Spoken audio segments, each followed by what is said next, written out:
Okay, so there was one question raised by one of the students. So she wanted to ask about the definition of default premium. So the default premium is actually very simple to define. Okay, so basically R2 minus R1, that's the default premium. Okay, so we are assuming that here R1 is a constant. Okay, so R2 is a function of R1 basically. And you can see here, if A goes up, A goes down,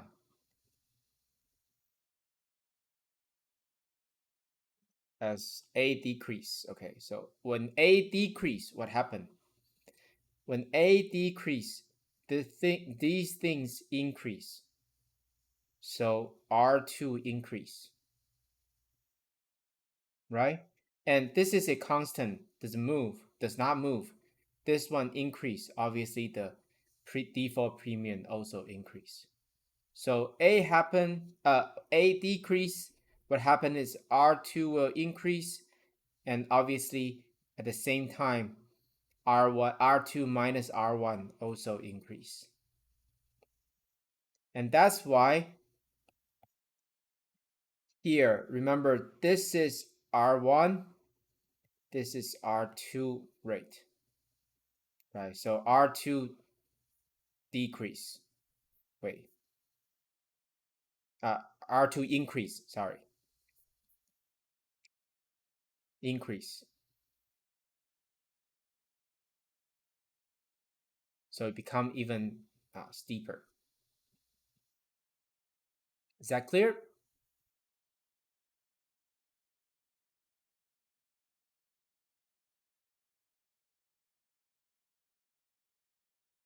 Okay.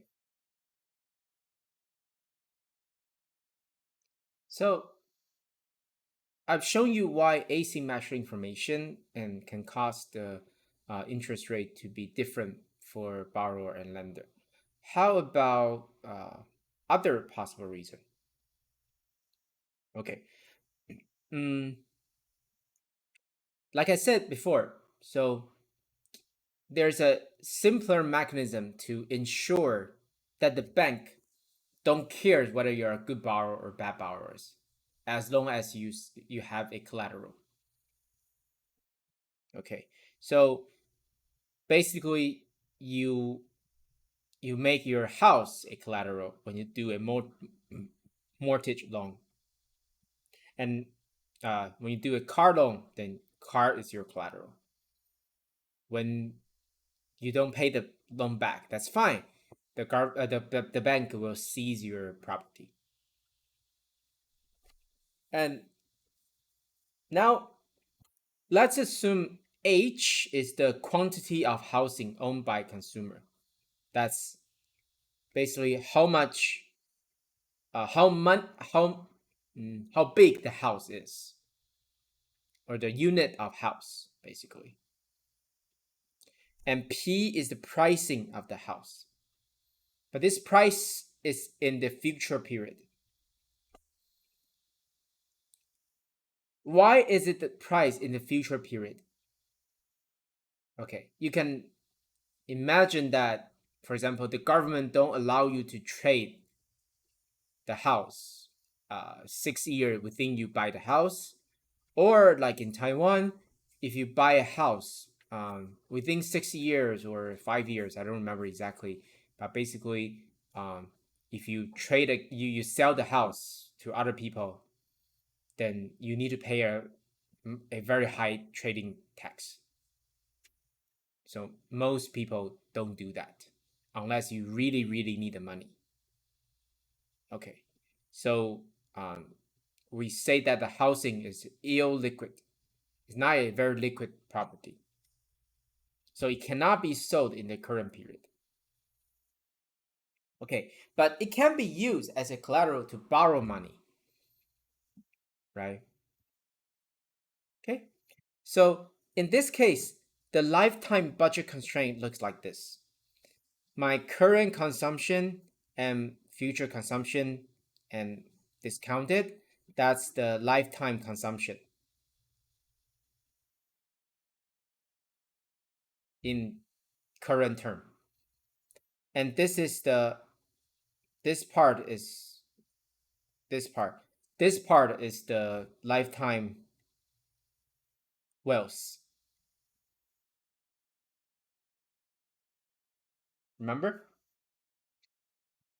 And the pH divided by 1 plus R, what's that? This is your house times the price. That's the value of your house.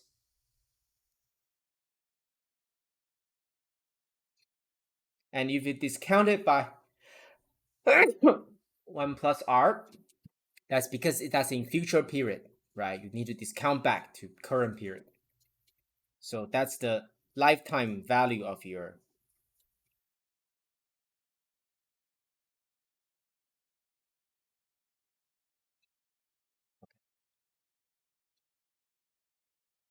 Okay, I mean, usually a mortgage loan is you you go to the bank and say, I want to borrow some money to buy a house. What you're doing here, oh, it's sort of equivalent, but it might be confusing for you, so I don't want to make this clear. We are sort of assuming that you already have the house, and you use this house to tell the bank that, okay, I want to use this house as a collateral to borrow some money. If you think of it, it's exactly the same because you know it's you can see it as you're trying to buy a new house and you somehow buy the new house and borrow the money from your parents, and then you use this money as a collateral to borrow some money from the bank, and you pay your parents back without those money, right? So it's, I mean, in some way equivalent. But since the collateral is the house, there is a collateral constraint. That is the saving amount. The a different way to look at this is you divide it here. Okay, so basically, the amount of your saving, there's a minus sign here. It's because the saving here is negative, right? You are trying to actually borrow some money, right? So the borrowing is negative of saving.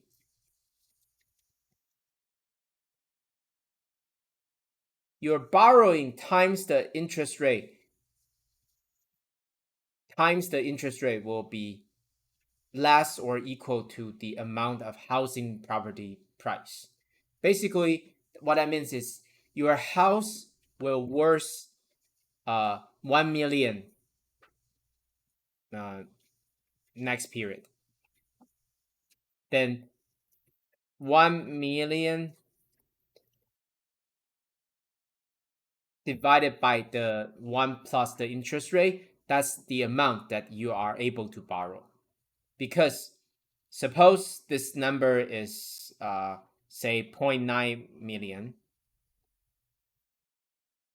Okay, you borrow 0.9 million from me, and times 1 plus R becomes 1 million in the future. And if you don't pay back the loan, I can take this house and sell it and get 1 million back. So I don't have a loss, right?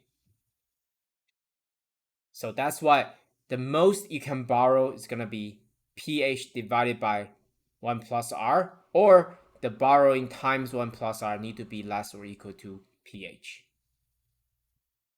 Oh, this P should be lowercase p. It's not a different P.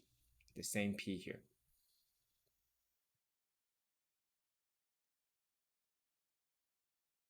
Let's make sure I remember to change that. I will do it now. Wait me 1 second.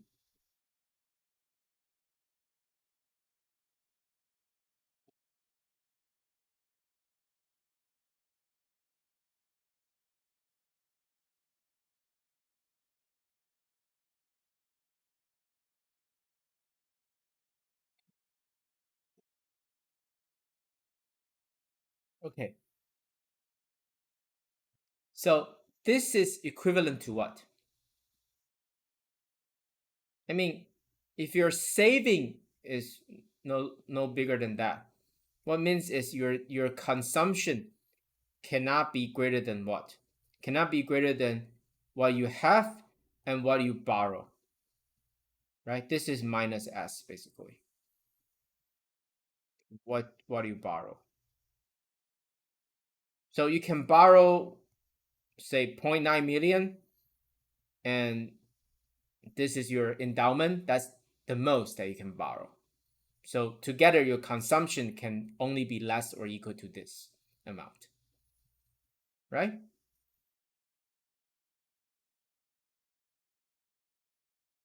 Okay. Now we assume that consumer relatively prefer current consumption. The reason why we assume this is that if he prefer future consumption, there's no need for borrowing. Actually, this person will do lending. Okay, so we assume this person is a borrower, basically, is what I mean here. And what you see, the so again, the usual budget constraint will look like this. This is the perfect market budget constraint.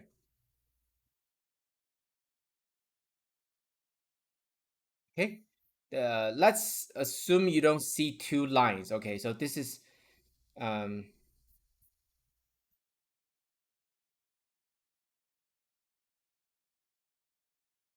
let's first assume you just see so let's make this clear. So this is the budget constraint that I have. Sorry, maybe this one is better. This is the budget constraint. Okay, so recall that the usual budget constraint looks like this. This is your endowment, and you can use the rate R1 for whatever money you want to borrow or lending, right? And what I mean here is this is the most that you can borrow from. This amount is the PH divided by 1 plus R. So let's say it's R1. Okay, so this just to make the notation consistent. But I mean, because there's only one R here, so we're gonna lose the R1. So this part I still cannot reach, but it's better than um, if it is the case that I cannot borrow anything because the government cannot, the bank cannot trust me, then it will be this budget constraint, right? So with the collateral, my budget constraint at least is this big.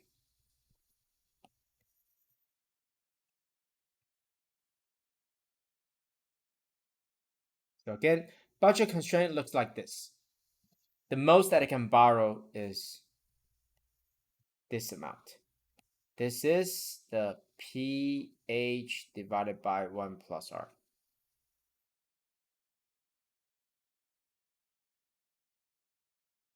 Like here. 1 minus T plus PH divided by 1 plus R. Okay? Because this is at most what I can consume. So this is the boundary that I can reach. And if we assume someone is relatively prefer current consumption, it's likely that the optimal point will be at the kink.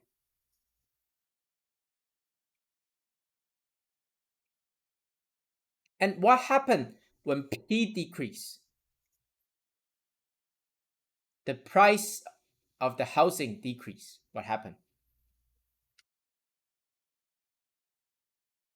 When P decrease, this whole thing decrease. What happened is it will move this direction.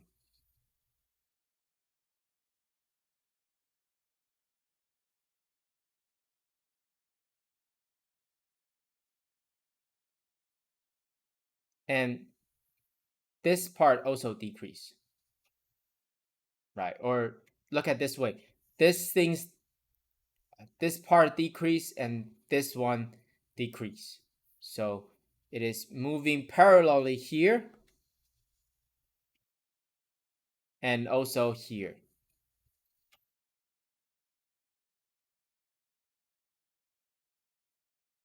So the new budget constraint move inside.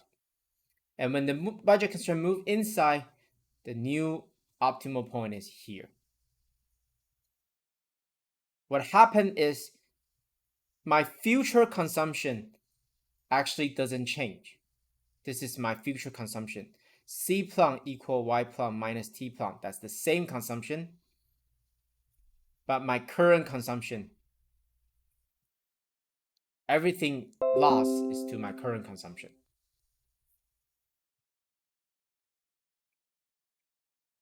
So current consumption dropped by the same amount as the decrease in the value of collateral. The value of the collateral is basically this amount. So basically pH 1 minus R goes down by whatever number, then your current consumption goes down by the same amount. Okay? Again, this is for a constrained borrower. That means it's choosing the optimal here.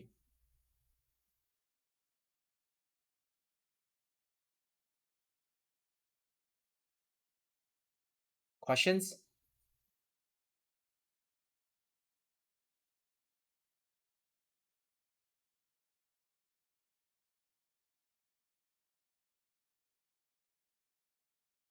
Okay.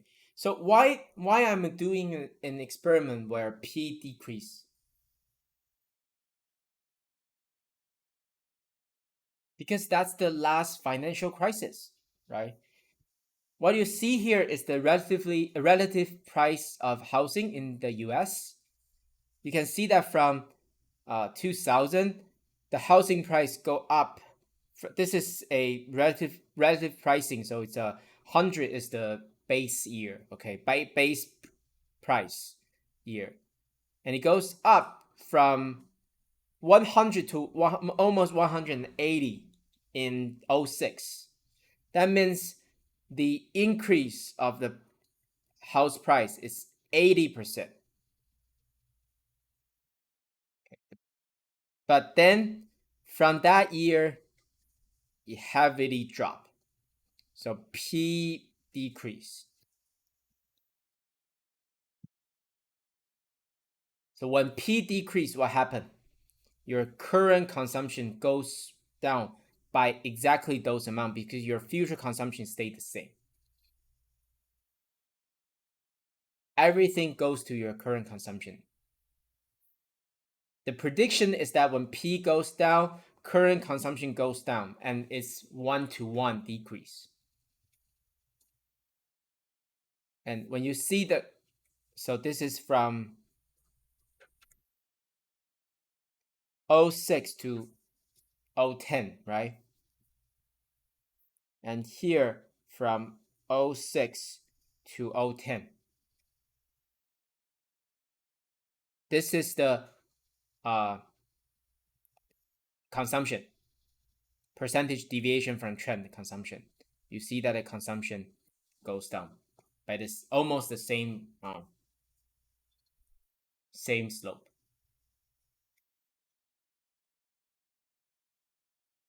So you see, again, what I'm showing is a very simple model, right? But it can tell a very simple but powerful story for why the decrease of housing will severely affect the consumption.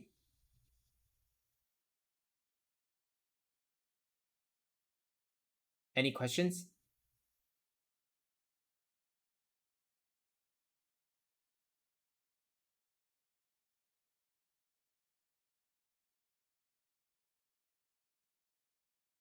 No? Okay. Now I will start to talk about two applications of the model we talked about today.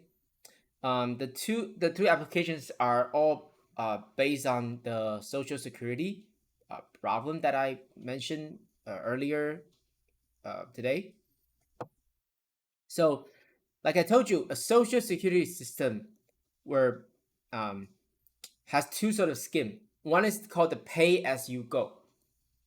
I mean, for English speaker, this actually already tell you what that program is. The name pay as you go.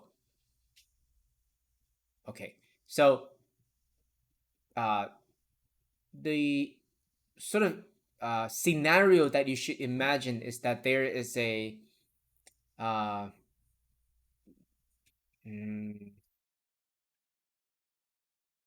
there's somehow for example, I set someone in front of my office, and I ask you guys, as you pass through my office, you need to pay that person $10. So when you pass through that line, you need to pay $10. Okay, and this sort of metaphor is for um, sort of journey of life. Okay, so as you grow older and older, you start to work. This working period is the time that you pass through a point where you need to pay. So at your working age, you pay. At and when you get old, you pass through that stage. Actually, you will get paid instead of you pay. So that's why it's called pay as you go, because you are going to be older and older and work at some age and then retire at some age, and you pay at the in between. Okay, so the idea is that um, I will pay the old people some money using tax, and then um, I need to pay back those. Sorry, what I'm trying to say is that to the old people, the money is financed by tax. For um, the tax is collected from the working population, and then when these people are old, I'm taxing the younger generation right now, and then when these people are this younger generation are old again, I will tax the new younger generation so that I can pay the old people. So we're assuming there's only two generations.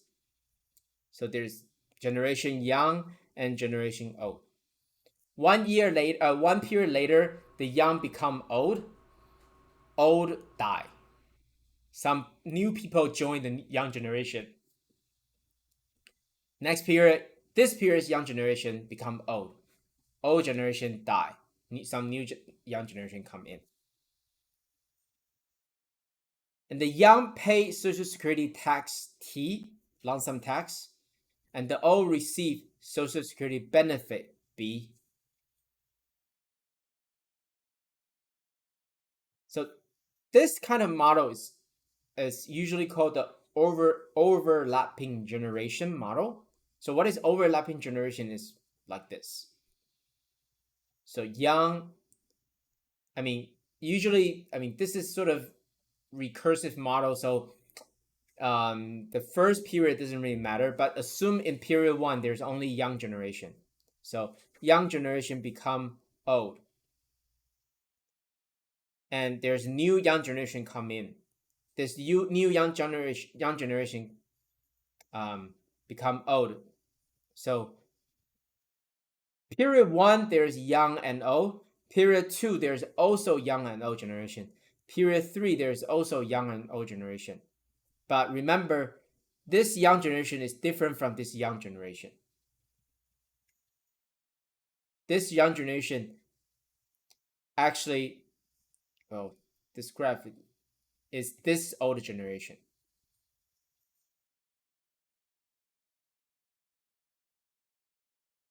So, I mean, this graph is not entirely, or put it this way, this is period 1, this is period 2.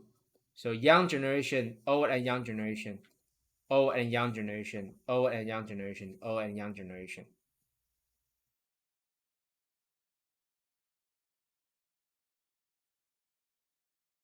So the old here is this young. This young is the old generation here. This young is the old generation here. Okay. And so how does the pay-as-you-go work?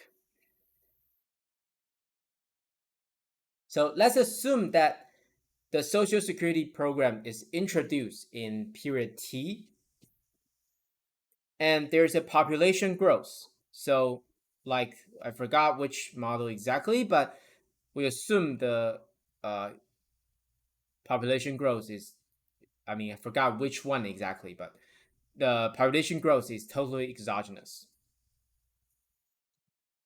Okay, so the rate is in the growth rate is n, lowercase n, and the government, it needs to balance its budget. What that means is, so for this generation, I pay them um so this is the old, this is the new generation, young generation,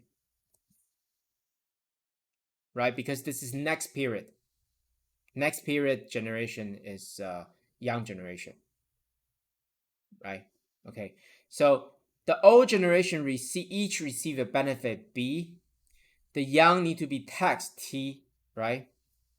And these two needs to equal to each other so that I have enough tax money to pay the benefit. But if this is the case,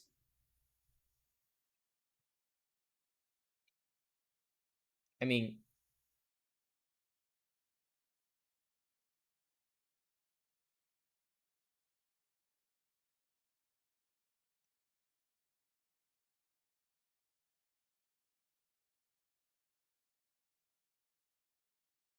I can move the n to here, but this is 1 plus n, right? So t will equal to b divided by 1 plus n.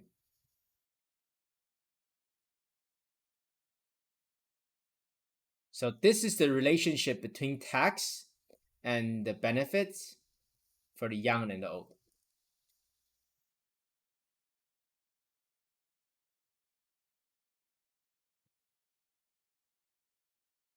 So for consumer who are old in period 1, in period T,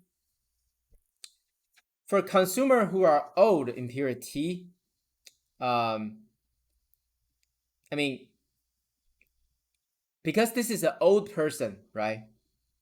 For this old person, the current consumption happened in the past. It's not in period T minus 1. This is consumption in period T minus 1.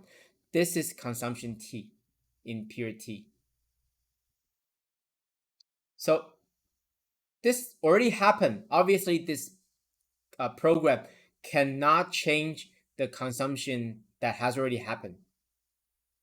So consumption is here on this line. But instead of y plum here, right now my new endowment is y plum plus b, the benefit. So this difference is the benefit.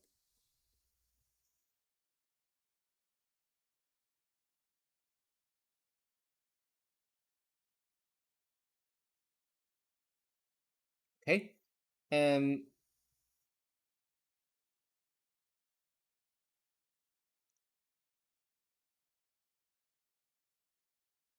Okay. This graph is assuming that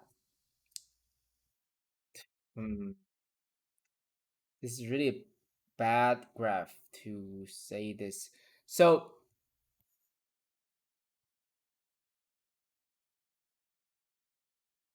look at this way.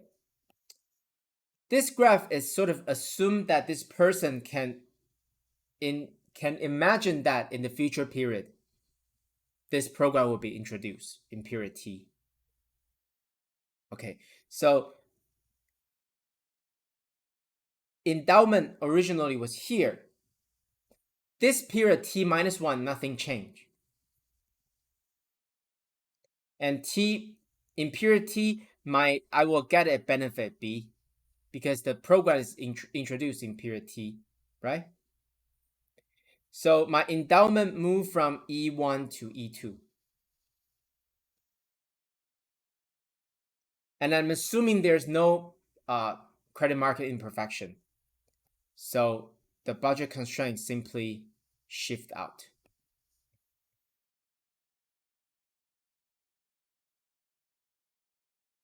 And I used to choose this optimal point. Now I choose this one. So obviously for the old impurity, he's better off because he just got some new money.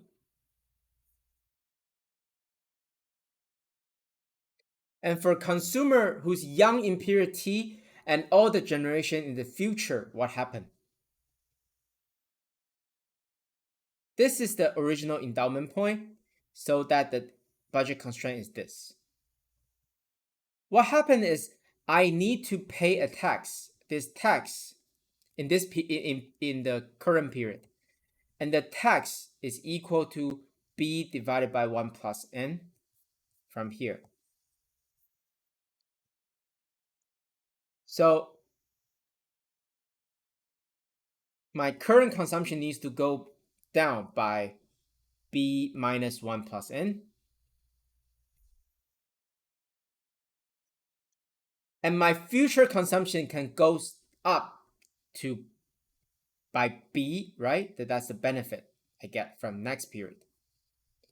So this amount is b. And obviously, as long as this n is greater than 0, then b divided by 1 plus n is less than b.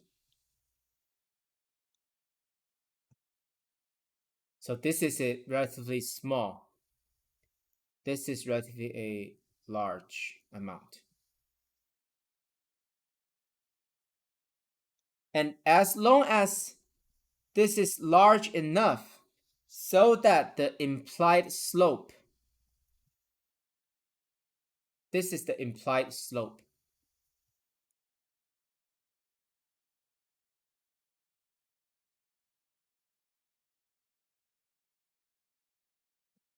This slope is steeper than the interest rate R,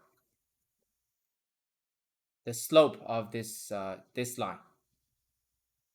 If this is steeper, then this E2 point will be something that wasn't feasible before. So that if it wasn't feasible before, then the new budget constraint will be something like this.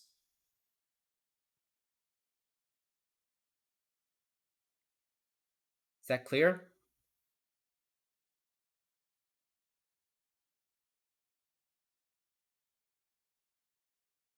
Your current consumption is decreased by the tax amount. Your future consumption goes up by B, the benefit. So the slope is what? The slope is this, right? The implied slope is this.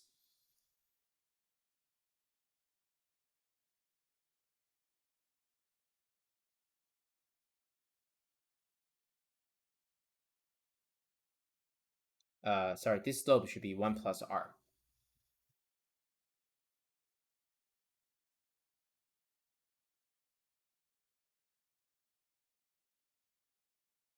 So what I mean by 1 plus n is greater than 1 plus r is actually n is greater than r.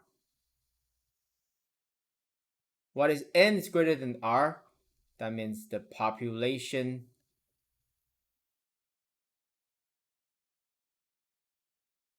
growth rate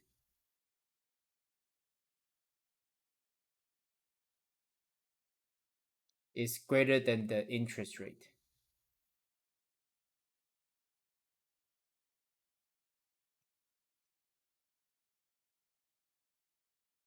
Okay.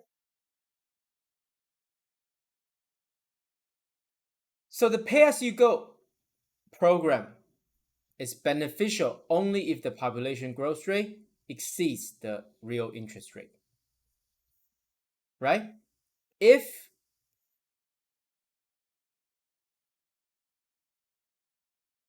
the slope is so that it is lower than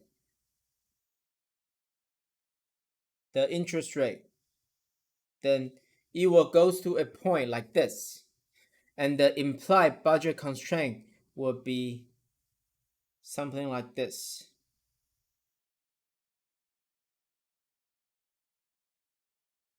Then it's actually harming the consumer. It is only beneficial if this new endowment is outside the original budget constraint.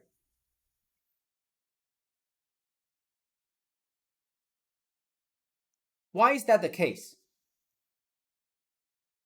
So the pay-as-you-go program is basically relying on the fact that population is growing, right? This generation population is n. Next generation population n plum is equal to 1 n times n. The next period generation, the population will be 1 n to the power of 2, 1 plus n to the power of 2 times n. The population is growing and growing. That is basically a rate of return rate. So I'm investing on the future, basically. Relying on the fact that future generation is a bigger generation, they can pay the tax. They can pay the benefit through tax. So this n is the implied rate of return.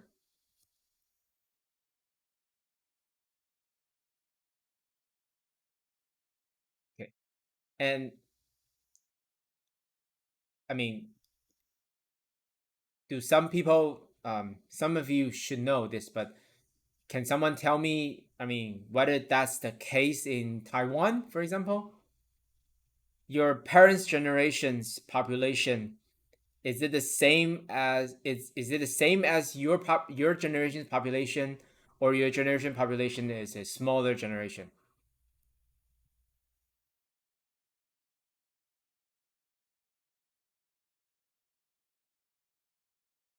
When I take the entrance exam for high school, I'm the generation who I'm the cohort who take the uh first ever 机测. Before me, everybody when they do the high school entrance exam, they take the basically 高中联考. At that year, for 机测, it's basically everybody take it, right? For the same year, basically. I had 32,000, not 32,000, 320,000 people in my cohort, around that number. Do you know your cohort?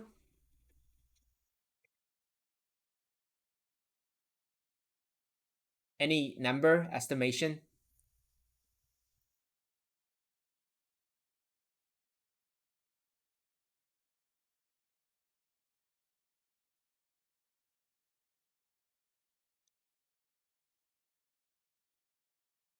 No one knows this? the number of population who was born in the same year as you. I mean, I know you guys don't born all in the same year, but relatively speaking, you know the number. I mean, by the difference between 1 year and next year is usually not that big, unless it's a tiger year like this year.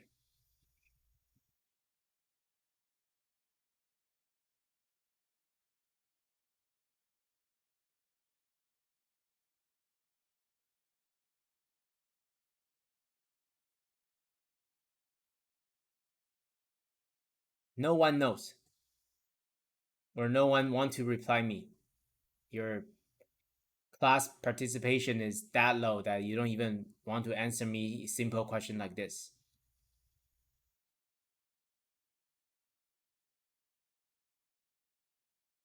20 220,000. Yeah, maybe. Um, should yeah, it's around that number. I would say, maybe a little bit less. I'm not exactly sure what year you were born, so I don't know exactly. But for example, last year, it was it was about 140,000, or actually 150 or 40, that number.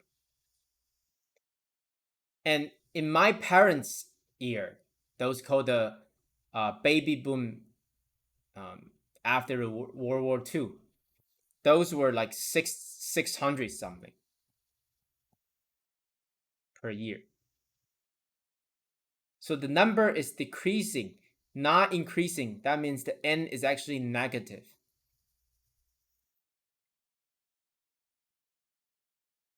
When n is negative, this will not happen, right? I'm even relying on the fact that n is greater than r. This is gonna be a positive thing. So no matter what, at least I need n greater than 0.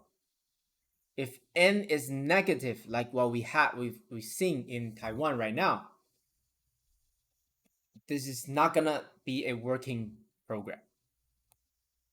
Right. Okay. So there's another way to do this. It's called the fully funded Social Security. That means you are saving into account,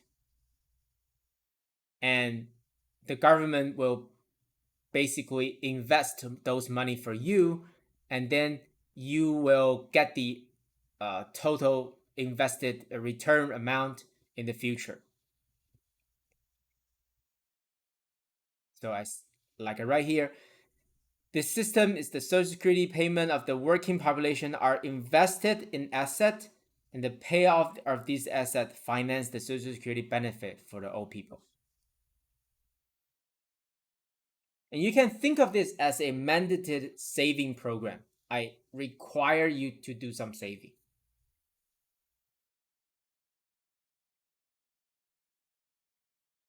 So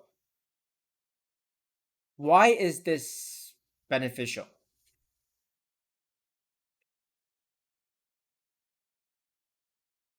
For example, it could be the okay. Wait me 1 second. 等一下，你可以继续打吗？你这样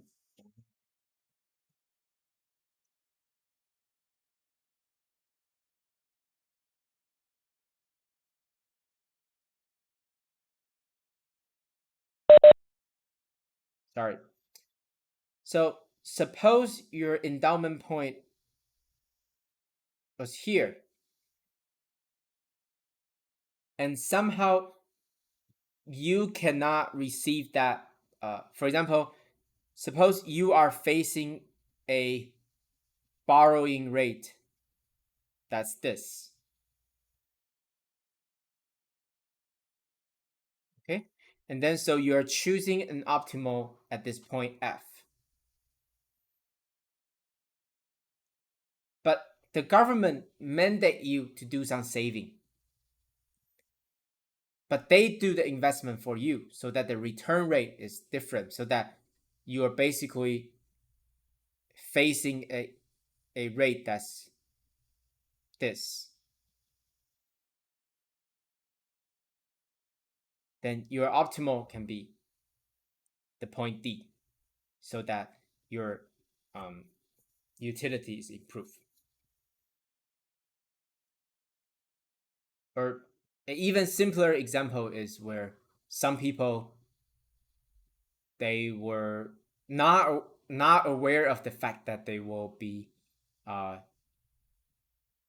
very poor in the future, so that they save too few. But the government mandate you to do some saving, then I mean you'll be better off. And just so you know, you might think that these two programs are clearly defined, and one program is definitely gonna be either pay as you go, or fully funded, or something else, obviously. But these two are sort of disentangled.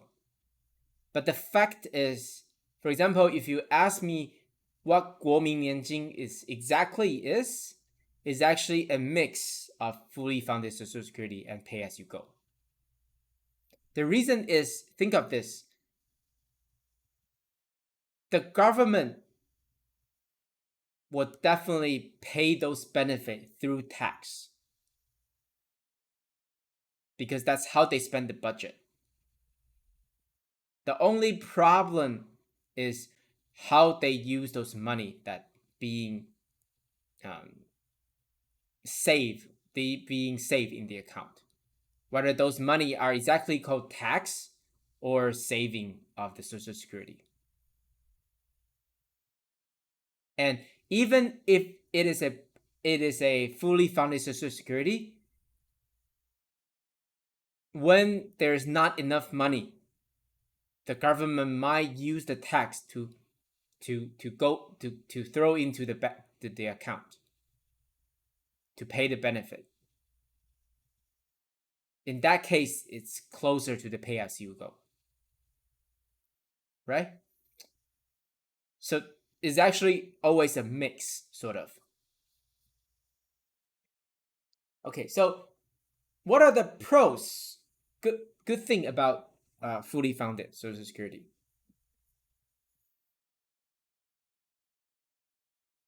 Well,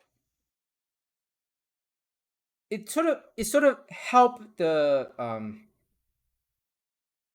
it can be a device that solve the commitment problem for the government.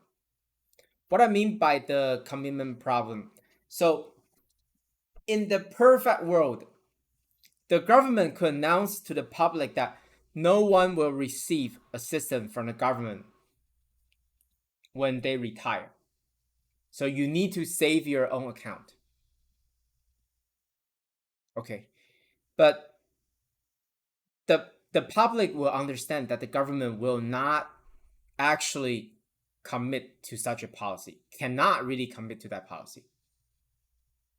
Can you imagine that, someone really poor in the future and the government don't help them at all, don't pay them anything? They will at least provide them a shelter, right? So it's that's a big commitment problem for the government. But if you have this Social Security program, you can at least alleviate that problem. The cons is, if the government runs the fund, they potentially allow public pension fund to be run inefficiently because of political interference. What that means, think of this. Suppose the government invest those money and get those money and do some investment. These investments are huge money controlled by the government. And it's very likely that it will be interfered by other forces. That's what it means.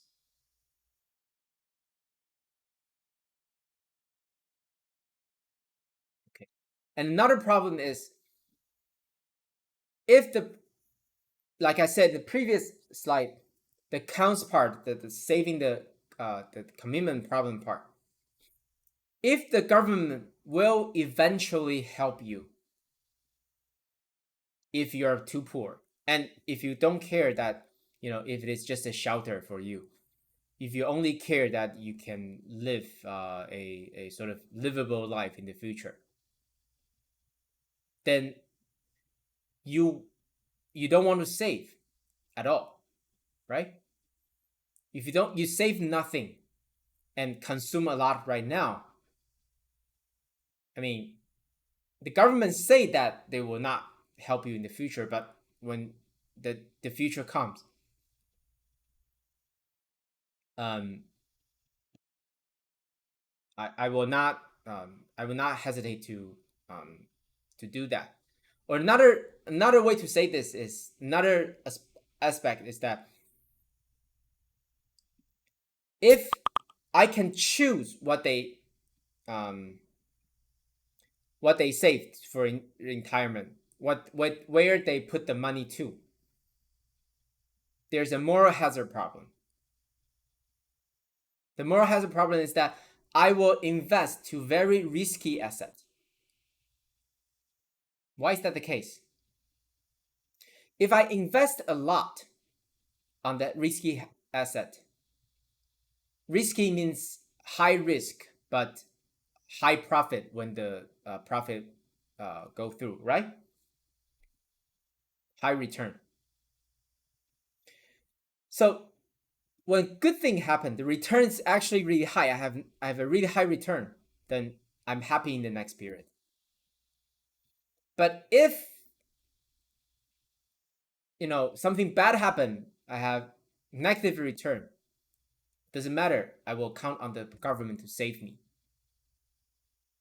In that case, most of the investment will be spent on very risky asset, which is obviously not optimal. Okay. And I was planning to let you have a discussion about Taiwan's case, but I mean, we don't have time right now. Actually, I'm 4 minutes overdue, but I'll briefly mention this. So you can see this is the data from Taiwan, who paid the 国民年金 rate with different age group. You can easily see that there's a slight increase here, but then a large increase here. Why is that the case? Because the rule is more like a pay-as-you-go program. So if you're over 65, you can start collecting the money. And if you are over 60, I mean, you are about to be over 65, then, I mean, it's very cheap for you to pay a little bit money, and you know that you will be able to collect some benefit back. But for example, I'm in this age group. I choose not to pay. Why? Because I'm about 30 years from the time that I will get payment. I'm not even sure those money will be paid to me.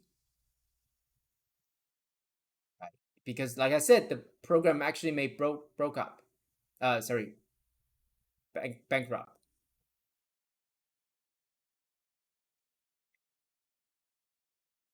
And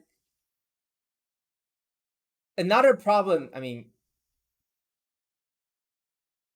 you see that for some people, government will actually subsidize their payment. For example, for these group, low income group and heavily handicapped group, the subsidized percentage is 100%. Even for these people, you see the rate is not 100%.